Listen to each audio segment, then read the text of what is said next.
Assalamu alaikum wa rahmatullahi wa barakatuh. Naam, mpenzi msikilizaji, tunamshukuru Allah subhanahu wa ta'ala kwa mara nyingine ametukutanisha tena kwa taufiki na uwezo wake. Mpenzi msikilizaji, kama utakumbuka kipindi kilichopita tulizungumzia umuhimu wa Muislamu kumstiri Muislamu mwenzake, au mtu kujenga tabia ya kustiri, kuficha madhaifu ya mwenzake anayoyafahamu, kwa sababu kila mmoja ana madhaifu.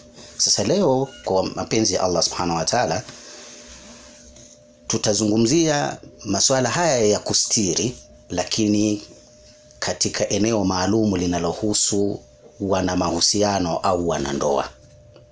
Hili ni eneo muhimu sana katika kustiriana madhaifu au aibu ambazo kila mmoja au kila mwanandoa atakuwa anazo. Mpenzi msikilizaji na mtazamaji, watu wanapooana, wewe ukiwa ni mwanaume unamwomba Mwenyezi Mungu, nijalie nipate mke mwema, na mwanamke kwa upande wake huwa anamuomba Mwenyezi Mungu, Mwenyezi Mungu nijalie nipate mwanamume mwema. Wema unaozungumzwa hapo sio wema wa 100%, bali ni wema wenye mapungufu yenye kuvumilika.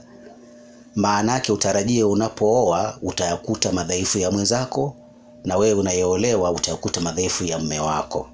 Kikubwa ni kuvumiliana na kustiriana. Lakini cha ajabu, kuna baadhi ya wanandoa leo ni mtihani mkubwa. Mtu amemooa mke wake au kaolewa, alafu anaanza kuyasema ya mke wake aliyaona ya ndani kabisa. Masuala ya ndani kabisa ya chumbani anaenda kusema.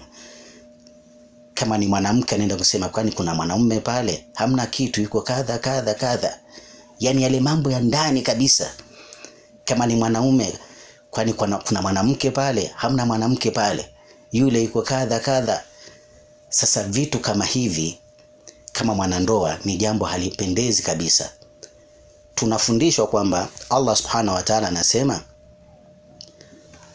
sisi wanaume ni mavazi kwa wanawake, na wanawake pia ni mavazi yetu.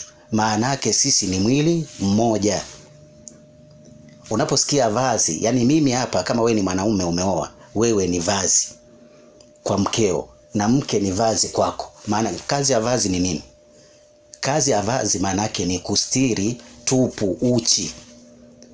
Kwa hiyo ukishaona umeolewa, maana yake wewe ni kama vazi, unatakiwa ufanye kazi ya kustiri yale madhaifu na aibu ya mwenza wako, ya mmeo au mkeo.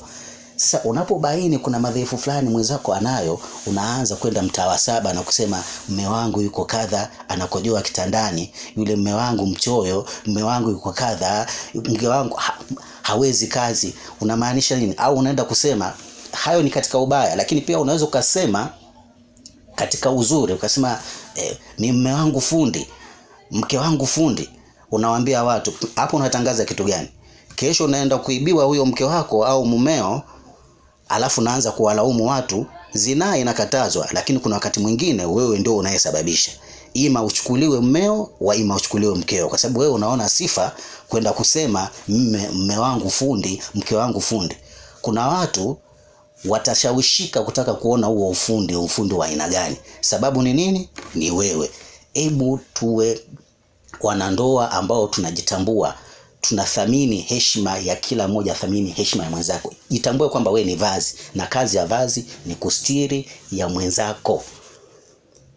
Kwa hiyo tujitahidi sana kuheshimu ndoa zetu, hususan kustiri katika yale madhaifu ambayo tumeyaona. Kama kuna mema umeyaona ambayo yanakufurahisha, yanafanya ndoa yako sasa iboreke, endelea kumsifia mume wako mkiwa ndani, endelea kumsifia mmeo mkiwa ndani, badala kwenda kuyasema kwa watu nje kwamba mume wangu mimi fundi, mke wangu mimi fundi. Watakuja watu kuja kuthibitisha ule ufundi, na watathibitisha kweli. Allah subhanahu wa ta'ala tustiri katika hilo. Assalamu alaikum wa rahmatullahi wa barakatuh.